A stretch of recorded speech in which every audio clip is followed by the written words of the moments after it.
Hey YouTube, yeah, so another panda video. Haven't done one of these for a while.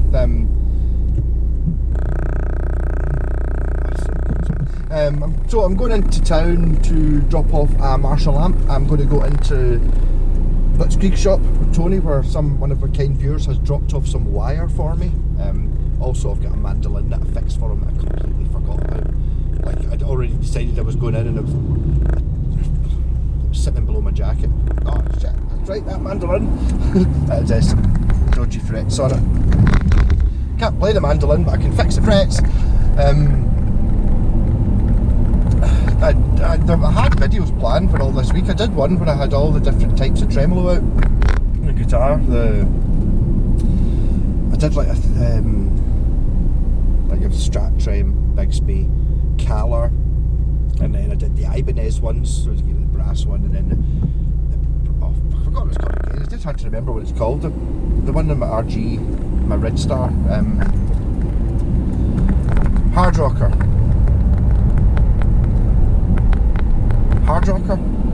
and then the Pro Rocker on John's RS 525, the purple guitar. While I had it, I wanted to do that video, so I did that, and then I did the Wonder Bar, and then a couple of sort of Japanese versions of what an arsehole. I'll just stop at the green light, put my hazards on to let somebody out. Yeah, that's a good idea. Fuck everyone else. Yeah, we're more than 30 seconds in. Apparently I'm not allowed to swear within the first 30 seconds of a YouTube video, and even then it's, to be honest, if you look, it's obviously done with the, what do you call it, the voice recognition thing where it puts the subtitles up, so I doubt that the YouTube thing's going to really notice when I'm swearing and when I'm not swearing. Yeah, so I did that video in 3 parts. It was about, I don't know, maybe about an hour long or something. I ran through all the tremolos, explaining how they worked and all that. The bloody mic wasn't plugged in, so useless.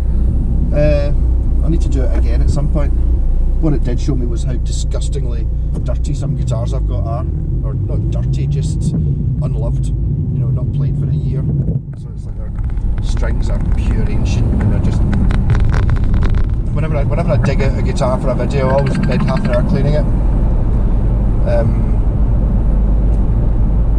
Yeah, that's Simon phoning me, even though I said I was going into town. I'll phone you when you're in the car, that'll be good. Yeah, so the mic wasn't switched on, and then I did another video when I wired up that Bucky caster, the really good one, the Master caster, the Ibanez one. When I put like a different kind of wiring than anyone's ever done before, the one where it's like single coils in the middle position and humbuckers on either side on a 3-way switch, and it doesn't sound in it either. But I will be doing that again anyway, so well, those are the videos you've missed. What other things have been going on? Yeah, I got a message, my pal Wayne down in Leicester got a message about Yoshi guitars. He runs a site called Yoshi Guitars on Facebook, and Yoshi it's very hard to find them. It's one of those ones a little bit like, it's a funny name because it's Yoshi, obviously the wee green dragon from Super Mario. Whenever you type in Yoshi, that you get, you know, there's pages, there's hundreds of stuff about Yoshi, but even if you put in Yoshi guitar, you get, you know, cartoon pictures of Yoshi the Nintendo dinosaur playing guitar. It's pretty rare to actually see any Yoshi guitars ever. He bought one. He's got a couple. He's got like a through neck one and a set neck one, and basically that's what we think those Grant guitars. You know, I bought a silver bass a few months ago. They're that shape, basically that same guitar. But so I think that's where Grant got them. I don't know if Yoshi maybe made a certain amount and didn't sell them and they got them rebranded or however that happened. It also comes from, is it Martin Sigma? So whether they were Martin Sigma were a type of guitar that got designed, and definitely there's some of them got made, and then whether they decided not to do them or blah blah blah, for whatever reason, then they ended up. So there's something like mid-80s Japan. The Grants only came in solid colours. Came in silver, candy apple red, and a sort of dark glittery blue. and this one is a sort of, what do you call it, cherry sunbursty type thing. Is that a cherry sunburst? The one that my Schecters are, you know, the sort of orange and sort of red round the outside, rather than tobacco sunburst. And then someone's contacted and said, I think, they found it in the attic or something like that, don't really know what it is. They're asking Wayne about stuff, and these people are in Glasgow. This person's in Glasgow. So I don't know what to do. I'm not buying any more guitars for myself, but this one, it's one of those things that I think he's basically, Wayne's basically just put him on to me because he knows I don't have a Yoshi. Bastard. But it was because he's in Glasgow, and the guys who messaged me this morning and he's saying, yeah, it needs, you know, some work done to it. The coil split switch is missing. There's a string missing. One of the tuners is missing. It's really pretty dirty. It's manky. You can see in the not very good photos that it's manky, and it's quite a lot of big chunks out the body. It's quite badly worn on the back. So I don't know what to do about it. I mean, the guy's saying it's happy. I don't know if you could recommend what he's thinking of doing is putting it into a shop to get fixed, and then getting the shop to sell it for him on a commission. And it's like, it's one of those things that, you know, if your gearbox falls out the Panda and you don't have a spare Panda sitting in the drive to get the gearbox out of, it's kind of, you know, it's beyond economical repair, really. Because I mean, to rewire it, put a switch in it, replace a tuner, clean it up, set it up, it's kind of going to be what the guitar's worth. So I don't want to piss the guy. I don't want to sound like pure at it. Because I'm not.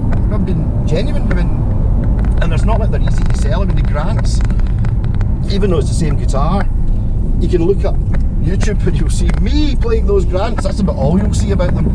But at least you know then what it is you've got. The Yoshi ones, there's no information on them anywhere. They're completely unknown. And so, I mean, you're really talking about, basically the shop. I mean, I bought my silver Grant from a shop in Bathgate for 80 quid, and it was pretty much in really good condition. And you're like, even had the original tremolo arm. So,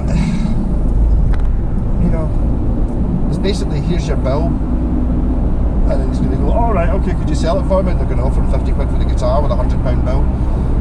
So I'm going to, I don't want to make it look like I'm pure lowballing them, but I'm going to offer them not very much for it. It's quite concerning, big chunks out it. It's quite annoying. Because it's got that, you know, it's Japanese, so it's got the big thick poly coating and stuff like that. It generally takes quite a big drop to take chunks out it. So I may have a Yoshi by the live stream, I don't know. I mean, I totally don't need it. And to be honest, I think it's exactly the same guitar as my red. It's a 2-pickup one, so it's like 2 of the Gotoh DiMarzio type pickups, a hardtail bridge, and a volume controls in a line, and a coil split switch, but the coil split switch is missing. I mean, obviously I could replace a coil split switch in 5 minutes. Not if I'm videoing it half an hour, but if I'm not videoing it, 10 minutes. 5 minutes if you let me warm the soldering iron up first, and I don't lose whatever it is I had in my hand 10 seconds ago. That's half my wiring time involves going, where's that fucking screwdriver? I took the scratch plate off. I've definitely got it. What have I done with it? That's why you should have a workbench. I've got a workbench in the garage, but it's like, do you want to sit in the garage when it's dark and cold, or do you want to sit in your living room where it's a rock room where I've got the telly on, or YouTube where I can do stuff like that on a relatively comfy seat in the warm?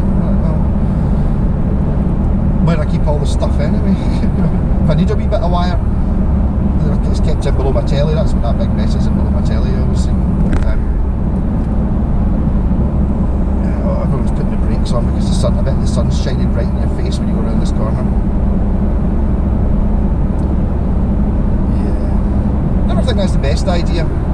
So, oh, suddenly I can't see. I better slam the brakes on. That means that somebody else who can't see is going to come up behind you and go, oh, the sun's in my eyes. Fuck's sake, everyone's putting the brakes on. Same as when it starts really raining. The really raining thing pisses me off when I'm driving, especially the motorway, because there seems to be 2 different types of drivers and me to have the third type. When it really starts like a pure downpour, either just basically keep going at the same speed or gently back off a little bit. Don't, one, slam the brakes on, or two, absolutely floor it, which seems to be the case. You'll notice this when you're driving yourself on the motorway. As soon as the big thunderstorm hits, some folk just slam the brakes on, just big tailbacks, and other people slamming the brakes on. I'm going to drive 80 instead. You're like, just kind of stay what you're doing. You're doing 70. Just slowly let go of the accelerator. Let the car slowly wind down to maybe 60. That's fine.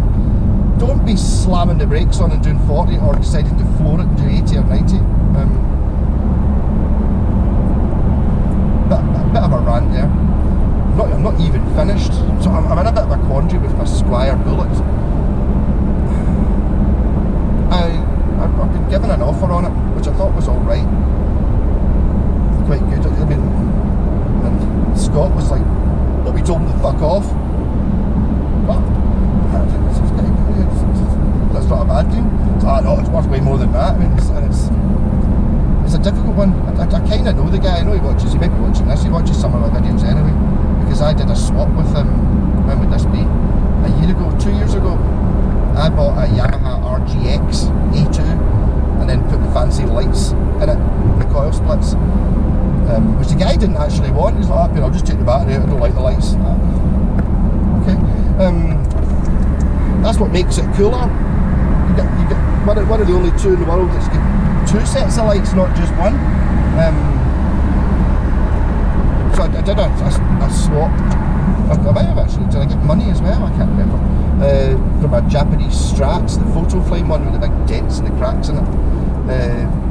That, and when he was like, I don't suppose you're selling that Squire Bullet. I was like, no. I'd only just bought it a couple of weeks before. You'd obviously seen the video. And I was like, I'll bring it over so you can get a shot of it. So I took it over and did the deal.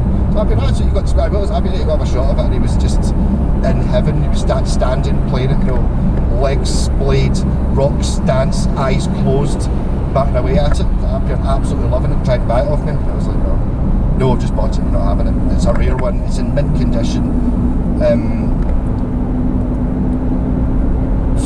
But he had one. I can't remember exactly the story. I think he had it in the 80s and his dad bought it for him or something, and he stupidly traded it for something or sold it, like you often do these things, or sold it for 50 quid or whatever, and bought like a Marlin Sidewinder or something, the same as what I did with my Aria Pro. So I sold my Aria Pro ZZB base and bought an Epiphone EBO, and it's like the Aria Pro ZZB base is 10 times the base of an Epiphone EBO. But you do these things when you're young. So he was like really keen on it, and then he's phoned me up just out of the blue yesterday. I want that Squire Bullet. So I put a number on it, which I thought it was what it was worth. But to be honest, what I thought it was worth if it was in normal condition and didn't have the 16th Squire ever. So there's SQ000016. There's the 16th ever Fender Japan guitar. And then I started after Scott's like, oh, don't fuck off. I looked them up, and they're kind of go for like 600-700 quid for any Japanese Squire Bullet without any fancy serial number. There's there's one on eBay, and it's pure beat up, and it's got replacement pickups and all that, and mine's pure mint, to the point that my pal Ronnie's like, no it's not. When I said, oh that, 1983, he's like, no it's not, it looks new. Because it does, it looks brand spanking new. It's a case queen, I believe they call it. So I don't know what to do with it. I mean, it's probably worth £1,000. Once the guitars start getting up above like 500 quid, I start worrying about it, because that's more than I would ever pay for a guitar. And I'm just not that used to it. The same thing happened to me whenever I was doing the Trade Tuesday things. The original plan was, oh, I'll buy it, start off with my YouTube money, or start off selling this guitar, blah blah blah, swap and swap and swap. Once the guitar started getting up to £200 and 300 quid. It's like, okay, yeah, that's as good a guitar as you can get. Which, there's a certain amount of logic to that. It's kind of true. You know, it's like, if you buy correctly, you know, if you're buying Ibanez Roadsters and Westone Thunders, you know, you can get them for that sort of price if you're lucky and you know what you're looking at and you're able to fix them up. And other guitars, okay, oh, 58 Les Paul, it's better, but it's not miles better, like, as a functional item. You know, it's just, you know, the more you pay, the less value for money you get. And I would just, and one of the reasons I've got so many guitars is rather than have, you know, a couple of Les Pauls and a couple of Fender American Strats, I've got tens of guitars for the same amount of money that are all at least 90% as good, but they're all different shapes and sizes. Mental. Right, that's me coming off the motorway now. I better text this guy and say we're in 2 minutes. Rocket! Right, that's me dropped off the amp. Lovely guy. He's got a good home. He's doing sound engineering at Island College, he said. He only plays acoustic, but he's found a drummer, so he's wanting to take that over. It's always good when you see these things going to someone that's going to get good use out of it. You know, 30-watt Marshall, that's fine. Even, to be honest, as I was saying like that to the guy, that gig we did in Paisley, the Black Sabbath one, it was easily loud enough for that. I played the bass, but you know, it's like, if I was playing the guitar, it'd be no problem. So most places now, the sound guy wants you to have quite a, you're kind of running more off monitors. That was one of the things I did actually mention really about that Black Sabbath gig. I need to remember to credit Ian for filming it for me. Even though all he really did was press record on the GoPro, but he successfully pressed record on the GoPro. And I gave him a lift home, so maybe I don't owe my thanks. Yeah. Sorry. Aye, but it was really quiet on stage. I mean, as I said, that amp I was using, my Marshall that I sit in my room, was actually set at the gig lower than it is when I'm doing live streams. So it was, you know, barely on, basically just using it as a DI box sort of thing. So there is something to be said. I'm kind of tempted to get one of those wee, is it Class D amps you get? You know, the ones that are the size of a sort of VHS tape. And it's like you can just keep them in your gig bag, and they're like 200 or 300 watt. I mean, they're big enough. I suppose the thing with something like that is, well, I need to have a speaker cabinet for it, and a speaker cabinet is going to cost more. I'm now remembering I've already had this discussion in my head. I'd like to get a speaker cabinet as cheaply as I paid for that wee the Marshall, and the Marshall just sits in the back seat. I put wheels on it, so it's not too bad. So I'm now off to blitzkreig. I forgot to go to, and I forgot to mention, Chesney Hawkes played blitzkreig shop last week, Friday night. For some reason I thought it was Saturday, so I was going to go in, maybe get a bucket caster signed by Chesney Hawkes. So he did that. I kind of wish I'd gone. No, I mean, I remember liking Chesney Hawkes when I was at school, when that song came out. So that's a good song. And everyone was like, oh. And what was the film he did? Buddy's song. Roger Daltrey played his dad, and I don't remember what happened in the film, but I saw it around about that time. I don't know, you're probably talking, was that still the 80s? I don't know how old would I have been. Before I played the guitar, I knew anything about music, so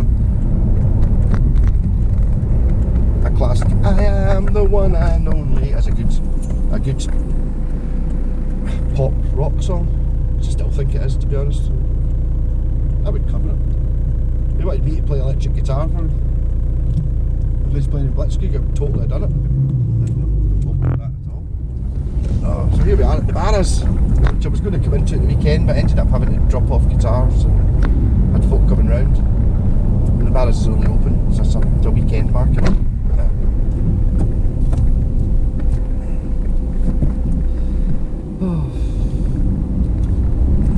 Yeah, so how close to outside blitzkreig are we going to be able to get parked? Doesn't really matter. During the week I can park in the Barras, I think. The rest of them put the one right outside. So I do actually have the keeping his Buckycaster sitting in the back seat, just in case Tony's looking for his heart anymore, because I know he sold one to, I can't remember which band it was. I can get the one right outside. Watch this. There's the blitzkreig shop there. Oh, not the best way to do it. Going in, well, kind of in one go from the front, without even having to do a reverse parky thing. I'm just gonna hope that there's no parking attendants. That's me done in blitzkreig. Half an hour talking. Good fun. Sorry if you wanted Buckfaster Caster 46, it's gone. He's a lovely guy, Tony. Talking about it. He was really gutted that Amel and the Sniffers, who are, they're fucking great. They've got a song like Pure Love, but apparently playing the bars. I think I was going to go, but it was when I had COVID, so I didn't go.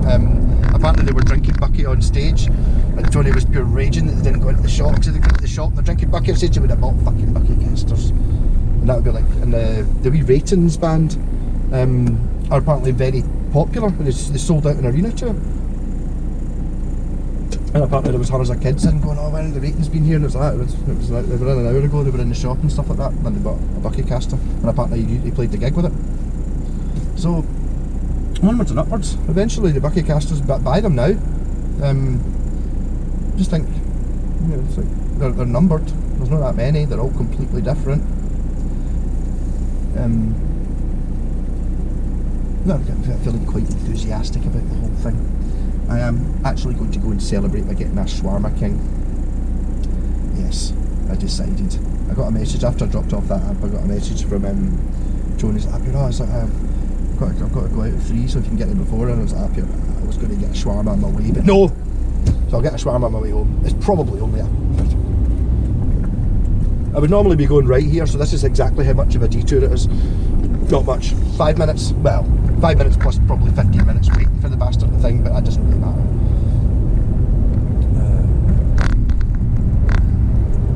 It's not called Shawarma King for nothing. I kind of wish you could get like a King. I suppose I could buy 2. I can't buy 2 shawarma. That would just be insane. I can't buy 2 kebabs. It's just sick. The thing is, they taste really. They still taste fine when they're cold. I mean, it's not. It won't make it home with me. I'll be eating it in the car, because it's a specifically designed kebab to be eaten in the car. You can kind of roll it and just kind of rip bits off it. Good, amazing.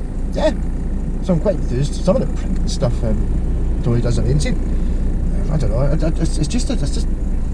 It's not the music I'm into. He's pure mad into the sort of punk and stuff, and I just don't really know anything about it. I always feel really bad because this is like the original album cover of fucking, I don't know, the Damned and the Stranglers, and it's like, I kind of know them, but not really. I'm not sure if you maybe had to be there.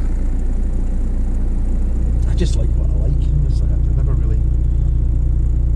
The wee guy just bought the. I should call him a wee guy. The guy just bought the amp off me. He's like, we're doing a song. It was like, we're just going to do blah blah blah. I don't know that. Is that a Pixies song? Is that a Pixies again? I don't know. I know there's something to do with late 80s punky thing, that they were one of Nirvana's favourite bands, but I don't know any of that stuff. He also said, it was like, what do you listen to? I was like, well, Black Sabbath pretty much. It's like, one of my pals does a cover of Black Sabbath song, it's really good. So I can't remember what it's called. I was like, probably Paranoid. It's like, no, one of the good ones. And it's like, I felt like going, oi, Paranoid is good. It's like, that's a good song. It's a famous one, but it's a good song.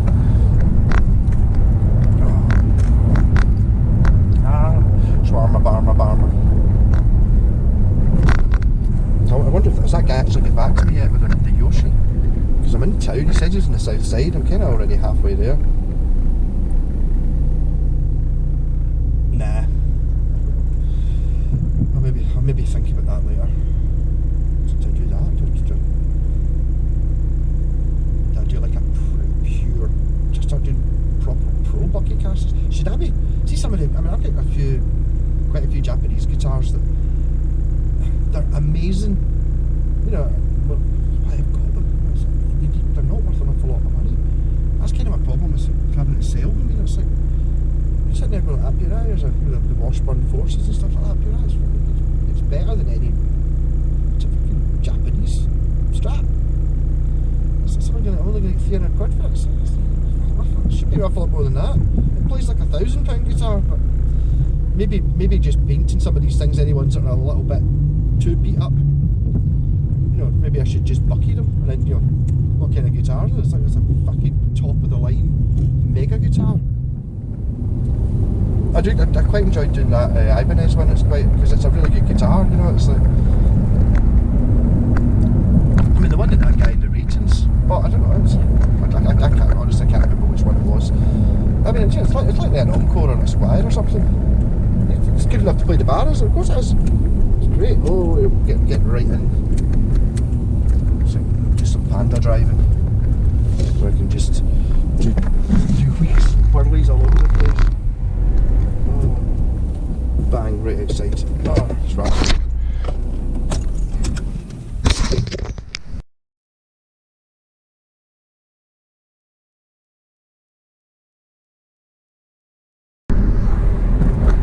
So there's a hot tip for you. Go at 20 to 3 on a Tuesday to Shwarma King and you don't have to wait very long. Oh. The only reason you have to wait is because it's all freshly made and there's normally a humongous queue. The queue's normally out the door.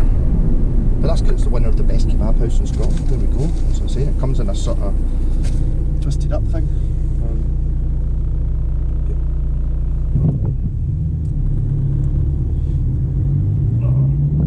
Starving now. I wasn't really that starving when I started, but now I've been thinking about it.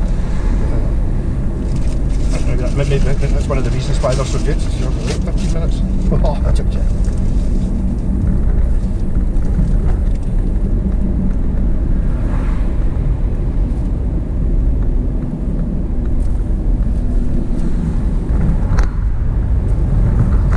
I'm falling off there.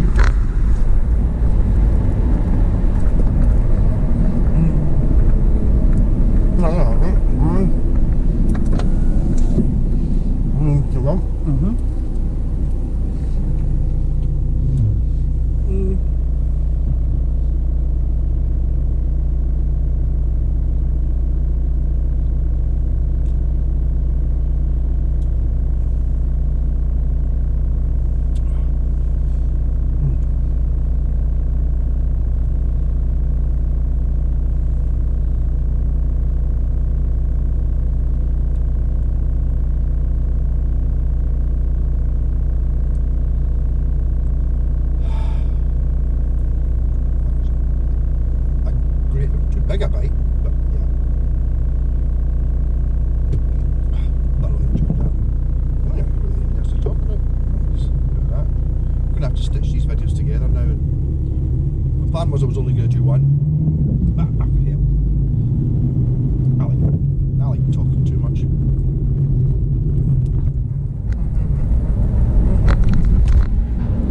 So punting some stuff. Still thinking about it. I need to phone back the guy about the Squire Bullet. I don't have much to ask for it. Really annoying. I pure stole it when I bought it. I'm well aware of that. It didn't work.